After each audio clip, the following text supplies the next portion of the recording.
countries in the Caribbean are determined to make reparations for centuries of transatlantic slave trade a major issue at the ongoing Commonwealth Heads of Government meeting in Samoa. But Britain, which is the arrowhead of slavery, has been pushing back on the idea. First, with Prime Minister Keir Starmer saying that it would rather want to be facing forward on issues such as climate change at the summit instead of having what it described as very, very long, endless discussions about reparations. Earlier today, King Charles III summed up his feelings on the matter by saying that nothing can be done to change the past. Arise News analyst Dayo Sobowale joins us now to discuss the clamor for slavery reparations and Britain's plea for everyone to forget the past.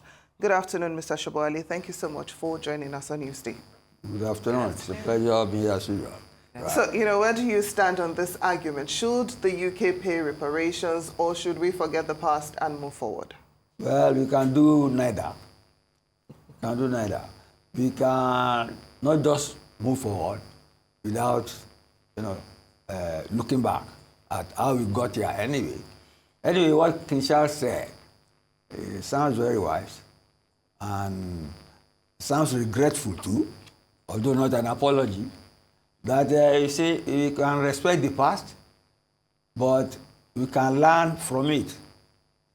You get me? And we adjust any enduring inequalities. I think that's about substitute. But it's not in the Caribbean alone that people are assessing the past and the present.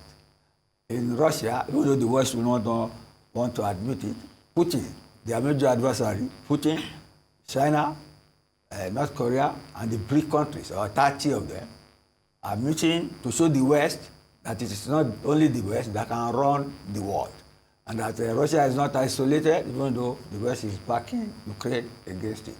But coming back to this, you see, colonialism brought us here. But colonialism, in the process, destroyed our past. We cannot run away from that. In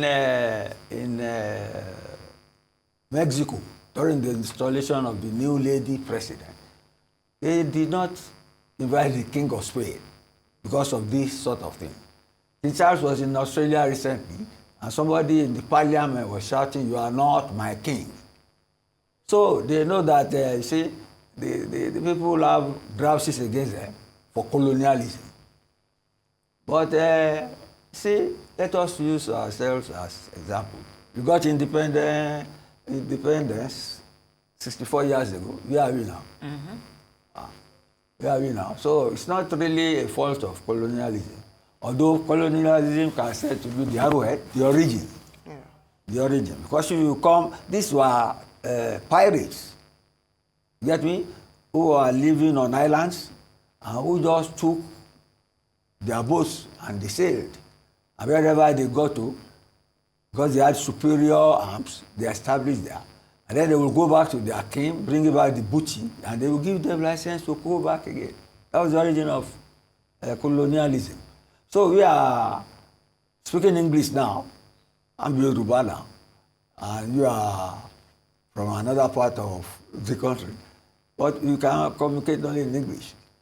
Because they brought the Bible and the gun, and they called us our ancestors savages, and they turned us into what we are now.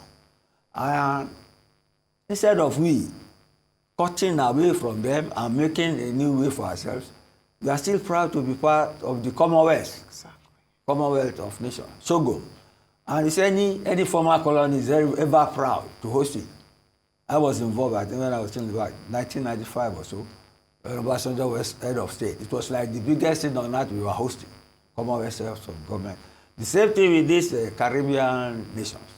They're always proud to see the king visiting them. But you see, the agenda, you don't expect Britain to approve an agenda that will be asking for reparation. It can never pay for it. No colonial nation can ever pay fully for reparations. Holland, Spain, Portugal, those are the colonialists of their time. And most of them too, my own, maybe I may sound sadistic now. You see, Nemesis has caught up with them. That is why migration is about the greatest problem for Britain now. You get me? Because they have brought people in who don't practice their religion in the hope that they will integrate. But the cultural nation are springing up now. And now they want to close their border. When they are the people who advocated globalization and free borders. So I think Nemesis is catching up with them. They don't have my picture on that score.